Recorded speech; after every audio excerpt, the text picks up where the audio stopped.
431 divisible by 7 or not. অর্থাৎ এই যে নাম্বারটা আমরা দেখতে পাচ্ছি 25431, এটা 7 দ্বারা বিভাজ্য কি বিভাজ্য নয়। তাহলে চলো আবারও আমরা দেখে নিই সেই বিভাজ্যতার নিয়ম তোমাদের সামনে যেভাবে রিপ্রেজেন্ট করেছি।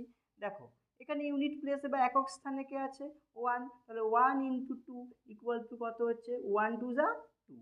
এখান থেকে আমরা 2টাকে কি করব মাইনাস করব, মাইনাস করলে কত হবে 2541।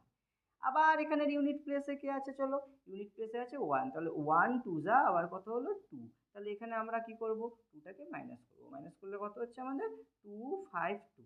তাহলে এখানে আবার ইউনিট প্লেসে কে আসছে আমাদের 2, তাহলে ইউনিট প্লেসে 2 আসছে, 2 2 যা 4।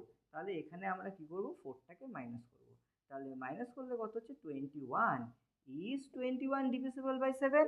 Yes, it is divisible by 7 and the answer is 3. So the number